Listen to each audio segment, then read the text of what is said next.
Okay, so we're continuing on with the free agency frenzy. And of course, we know that the Lions have a plethora of free agents this season that are going to be coming available. And one name kind of stuck out to me, and that is Ifeatu Melifonwu. Now, we know this last season, he really battled, a ton of injury, kind of the same injury throughout the season, whether it was a finger or a hamstring or whatever he had going on. It just seemed like he could not get healthy this season and help the Lions a whole lot. Now, to the end of the season, he did step in. He did play in some significant snaps and did what he could to help. But the question is this: do you believe in enough in Ifeatu Melifonwu to come back in 2025? Or do you think that he's going to garner some attention and maybe get a contract that is maybe a little too rich for what the Lions are looking at paying? So sticking with the Tampa Bay Bucks here, there is a name that I do like, and he is a veteran. He's 29 years old, but I just got done watching some highlights and some tape. And I'll tell you what, this guy, he definitely plays the game the way it's supposed to be played. He's a hitter. He's definitely down in the box, and his name is Ryan NEAL. So just reviewing some of Ryan NEAL's tape today, it made me that much more comfortable, especially with the type of defense that the Lions are trying to play with the man defense. Oftentimes we have a corner or a safety down in the box. With Amik, playing more of the outside corner at the tail end of this season, we may see some more of that this next season. However, let's stick to Ryan NEAL here and why I think that he could be a fit. One, I think the contract is going to be super affordable. He did not play in a lot of snaps this last season, and he may want to go to a team where he has more opportunity to play. He has not won a Super Bowl from the research that I have found, and given an opportunity with the Lions defense, not only is he an option to be a plug-and-play type of guy, but he could get quite a few snaps, especially depending on what the Lions do with Kirby Joseph. I assume that they may try to extend him, but if that doesn't work out, what happens if Kirby holds out? Well, we're going to need some players to play. So Ryan NEAL, very versatile safety with a knack, for making the play. Previously with the Seattle Seahawks before he joined the Tampa Bay Bucks. And again, just going through some of his tape and looking at what he's able to do, the guy has it. He really does. And he played significant amount of snaps between 2020, 2021, 2022, and 2023. But for whatever reason, he only got into 2 games with the Bucks. And I looked at his injury history, didn't see anything. Matter of fact, over the lifespan of his career, he's had very, insignificant injuries. So it doesn't really make a whole lot of sense as to why he did not get a ton of time in Tampa's system. Maybe he was just overshadowed by some guys that maybe they were playing better at that time, or whatever the case may be. So at any rate, he's got great blend of physicality, coverage skills, size, 6'3", like 200 pounds. He also plays special teams, so he could be a very valuable asset for the Lions when you consider the number of players we're probably going to lose this season, and then also thinking about our special teams unit and how we need that unit to really rise up again this next season. So he's a journeyman. He's absolutely been in the league for quite a while now. He began his career as an undrafted free agent with the Philadelphia Eagles in 2018, and then I believe he was traded to, or cut and then picked up by Atlanta, or traded to Atlanta. Anyway, after a brief stint with the Falcons, he found a home in Seattle. And he really blossomed into a key contributor, I guess I would say. His 2022 season with the Seahawks was fairly impressive. Now, 14 games, he started 10. He had 1 interception. And just going through his PFF grade and everything else, that was his best season. Now, I know a lot of people don't believe in PFF, but hey, it gives us an idea of what this player is like. But back then, he had an 85.7 overall grade on defense.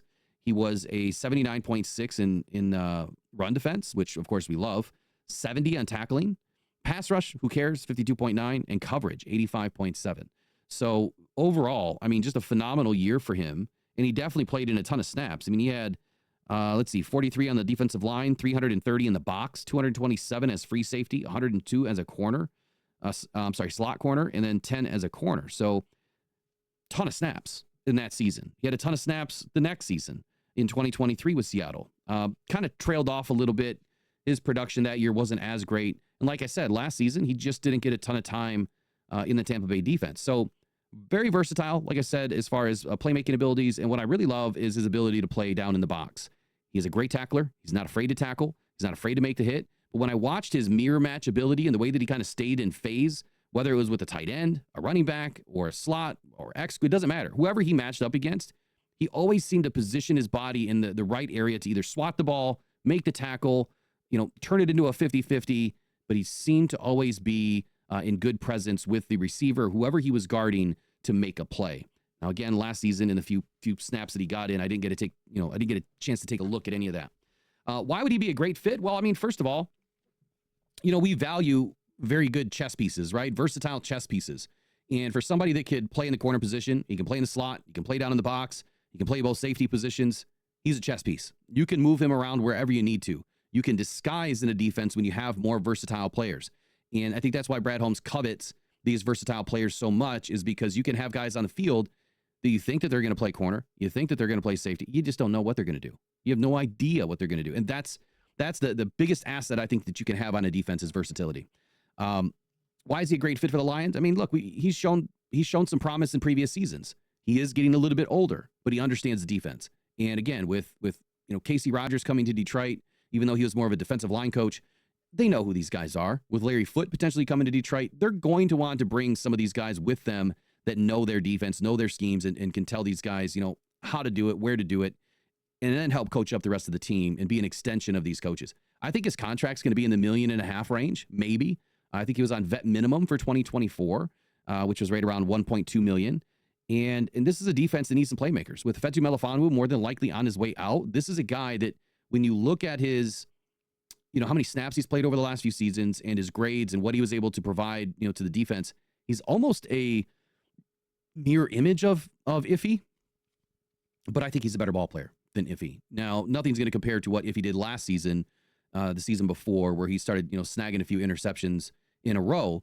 But that wasn't consistent for Iffy either. And what I see that's consistent for NEAL is the fact that he's always in the right place at the right time, it seems. Now, limited amount of snaps that I watched, right at highlights. I watched about 10, 15 minutes, and I liked what I saw. So, for me, it's Ryan NEAL is another opportunity out of Tampa Bay. He can fill a slot that we're about to lose. I mean, for $1 million, $1.5 million, you put him on the 90-man roster, you throw him into camp. Maybe you get his best couple of seasons out of him at the later stages of his career.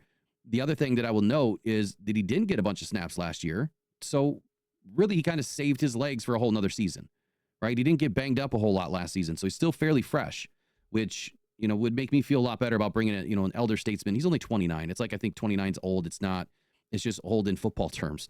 That's all. So look, he's a low risk, and I think he's a high reward signing. It's a low risk for the cap. It's a low risk, just bringing this guy in, because the high risk is all of his experience and what he has shown on tape and what he's done just in the last couple of seasons prior to this season with Tampa has shown me that he can still play at a high level. For whatever reason, he just hasn't been a great fit for Tampa. They didn't use him a whole lot. But I think that with the guys that we have on this team, you've already got Brian Branch. You potentially have, Kirby Joseph, assuming he doesn't hold out. And then you've got guys like Amik Robertson. You have Terrion Arnold. You have Ennis Rakestraw.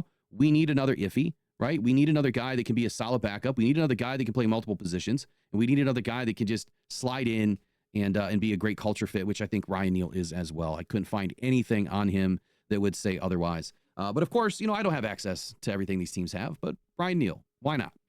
Bring him to Detroit Lions. This is part of the series of just going through the coach poach and the player poach scenarios that we've got coaches coming to Detroit. Which players might follow these coaches to Detroit, and which players would Brad Holmes be interested in? One final thought. If you take a look at Ryan's picture and you compare it to Carlton Davis, I swear, if you just put the dreads on Carlton Davis, they would be brothers. They look near identical. You just have to shave down Carlton a little bit, and they would look identical. Same high cheekbones.